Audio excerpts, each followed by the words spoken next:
हमारा जो सब्जेक्ट जहाँ रुका था वो सब्जेक्ट था कि जब आप ओडी या सीसी के अलावा यानी ऐसी कोई अमाउंट जिसका आपको ईएमआई मंथली की किसी फिक्स तारीख को ना देना पड़े और एकदम राशि आपको देना पड़े, वो अच्छी बात है, या फिर लंबे समय के लिए आपको राशि यूज के लिए मिले, वो अच्छी बात है। ये इस शक्ल में कि आपका बिजनेस बिल्कुल फ्रेश है, बिल्कुल नया है, आपको personal loan, secure loan, unsecure loan जिसके ईएमआई आपको मंथली भरने पड़ते हैं उससे आपको बचना है। यह एक बात।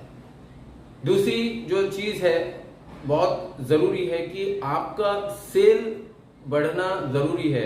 जाहिर सी बात है कि एक नया बिजनेस होगा, नया व्यापार होगा तो बिजनेस वहां बढ़ने में थोड़ी सी तकलीफ होगी, है ना, क्योंकि इंसान नया नया अपनी ट्रस्ट जनरेट करता है मार्केटिंग वगैरह के, और कस्टमर में कोई नया कस्टमर होता है, कोई पुराना कस्टमर होता है, कोई ऑथेंटिक, मतलब यहाँ पर थोड़ी दिक्कत शायद आपको हो सकती है कि सेल बढ़ाने के लिए। फिर भी आपको इस बात पर ज्यादा ध्यान देना चाहिए कि आपको अपना सेल बढ़ाना है। अगर मान लीजिए कि आप गलती से ये गलती कर भी लेते हैं कि आपने कोई सिक्योर लोन ले लिया, बिजनेस लोन ले लिया, अनसिक्योर बिजनेस लोन ले लिया, इस गलती को रिपेयर करने के लिए आपके पास एक ही रास्ता बचता है कि आप अपना सेल बढ़ाएं। अगर आपका सेल बढ़ेगा तो डेफिनेटली आपका इसमें लाभ होगा और कम से कम आप अपने खर्चों को और अपने ईएमआई को मैनेज कर पाएंगे। लेकिन अगर आप ऐसा नहीं करते, अपने सेल को नहीं बढ़ाते, आप इस तरफ फोकस नहीं करते हैं, तो आपका बिजनेस जो है तो पूरी तरीके से ध्वस्त हो जाएगा, उसका कोई अस्तित्व बाकी नहीं रहेगा। इसलिए मुझे ऐसा नहीं लगता है कि एक ऐसा व्यापारी जिसकी महत्वाकांक्षाएं अपने बिजनेस को लेकर बहुत अच्छी है, वो कभी भी नहीं चाहेगा कि उसका व्यापार खत्म हो जाए। तो इसके लिए आपको अगर कोई बड़ी कोशिश करनी चाहिए तो वो यही करनी चाहिए कि आपको अपना सेल बढ़ाना पड़ेगा। कहने का अर्थ बिल्कुल साफ है कि अगर आप चाहते हैं, अगर आपने ये गलती कर ली है, अगर आपके ईएमआईज और आपकी कंपनी के खर्च अगर ये ऐसे हो चुके हैं कि आपकी इनकम कम हो चुकी है और आपके ईएमआईज और खर्च बढ़ चुके हैं, तो ऐसी सूरत में अगर कोई चीज आपको इस दिक्कत से, दुविधा से निकाल सकती है तो वो है आपका सेल बढ़ना जरूरी है। अगर आपका सेल बढ़ेगा तो आप चीजों को अच्छे से मेंटेन कर पाएंगे। कोई भी व्यक्ति कम से कम ये चाहता है कि नहीं उसको बहुत लाभ हो, तो कम से कम वो अगर फायदा नहीं कर सकता तो कम से कम वो नुकसान भी न करे। इसके लिए आपको सबसे ज्यादा शुरुआत से इस बात पर फोकस करना चाहिए कि आप ऐसे कस्टमर्स अपने पास बनाएं जो लंबे समय तक टिकेंगे, उनका बिजनेस ऑथेंटिक हो और वो बाजार में उनकी सेहत अच्छी रहे। उसके लिए आपको जाहिर सी बात है क्वालिटी अच्छी देनी पड़ेगी, और आपकी क्वालिटी अच्छी रहेगी, उनकी महत्वाकांक्षा मजबूत रहेगी, तो डेफिनेटली आपका बिजनेस बहुत अच्छा रन करेगा।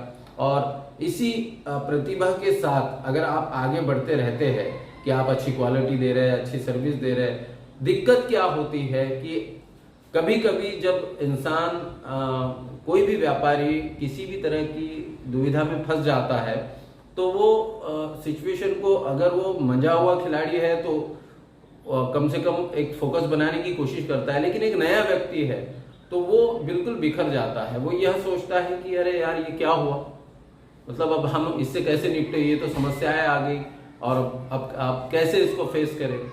तो वो ऐसे निगेटिविटी में चला जाता है जिससे निकलना उसके लिए थोड़ा सा मुश्किल हो जाता है। थोड़ा सा मैं ये कहना चाहता था कि बहुत मुश्किल हो जाता है, लेकिन एक मोटिवेट के हिसाब से इंसान कहते हैं कि थोड़ा सा वहां पर डिस्टर्ब हो जाता है, तो बहुत ज्यादा डिस्टर्ब हो जाता है। क्योंकि फिर वहां पर क्या होता है कि जब कोई लाभ नजर नहीं आता है तो एक व्यक्ति कहता है कि यार बिल्कुल मैं तो फंस चुका हूं। तो आप बिल्कुल ऐसा मत विचार कीजिए।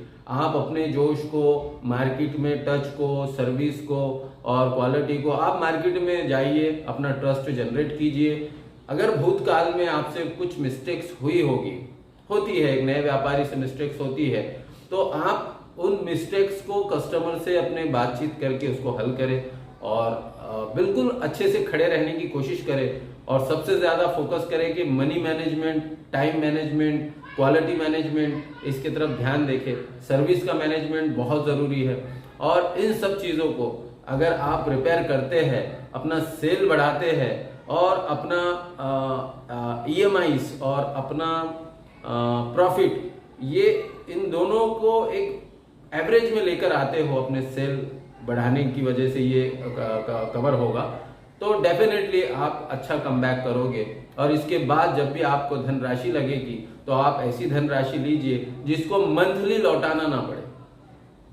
मतलब ओडी अकाउंट और सीसी अकाउंट में क्या होता है मैंने आपको बता दिया है कि आप कोई राशि लेते, मान लीजिए आपने कहीं से 5 लाख रुपए का मटेरियल परचेज किया, ओडी में से वो पैसा चला गया, वो कस्टमर का कोई ऑर्डर आया तो उसी ओडी अकाउंट में चला गया और वो पैसा बराबर हो, आपका प्रॉफिट आपको मिल गया, बैंक का प्रॉफिट बैंक को मिल गया। इस तरीके से दोनों खुश हो गए, दोनों का लाभ हुआ।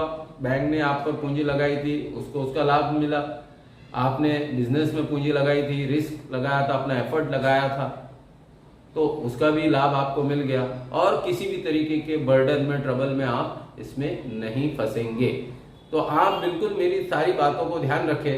5 पॉइंट है, 5 पॉइंट में 2 पॉइंट मैं कवर कर चुका हूं कि आपको कौन सा लोन लेना चाहिए, कौन सा नहीं लेना चाहिए। अगर आप जो लोन नहीं लेना चाहिए था वो ले लेते हैं तो इसको कवर करने के लिए आपको अपना सेल बढ़ाना चाहिए, आपके खर्चे और आपके EMIs इतना प्रॉफिट आपका हो कि ये सारा ट्रबल जो है तो एक एवरेज में चले जाए और कम से कम आपका बिजनेस संतुलित रहे। इसके अलावा आपको जब अपना सेल आप बढ़ाने की कोशिश करेंगे अपनी क्वालिटी और सर्विस के जरिए से, तो भूतकाल में घटी घटनाओं को नज़रअंदाज करें और एक अच्छी एनर्जी, एक पॉजिटिव एनर्जी के साथ आगे बढ़े। और 3 बातें हैं जो आपको मैं बताना चाहता हूं जिसकी वजह से आपका बिजनेस बहुत अच्छे से रन कर सकता है, आप सक्सेस हो सकते हैं, मार्केट में आपका परचम एकदम ऊंचे सतह पर जा सकता है। बस इसके लिए आपको पॉजिटिविटी, सकारात्मकता के साथ आगे बढ़ना होगा और अपने आप को हमेशा आपको स्थिर और शांति प्रिय रखना होगा, क्योंकि जब भी ट्रबल आते हैं, जब भी बर्डन आते हैं तो जाहिर सी बात है बहुत से लोग डिस्टर्ब होके एक अलग रास्ते पर चले जाते हैं और डिस्टर्ब हो जाते हैं और ऐसा समझते हैं कि सारी चीजें डिस्ट्रॉय हो चुकी है, तो ऐसा नहीं होता है। अगर आप वाकई में व्यापारी और आप महत्वाकांक्षी है तो डेफिनेटली किसी भी परिस्थिति से आप निकल सकते हैं। 3 बातें हैं, हम आगे के एपिसोड में उसको कवर करेंगे। चलिए मिलते हैं नेक्स्ट वीडियो में, तब तक के लिए जय हिंद, जय हिंद, जय हिंद।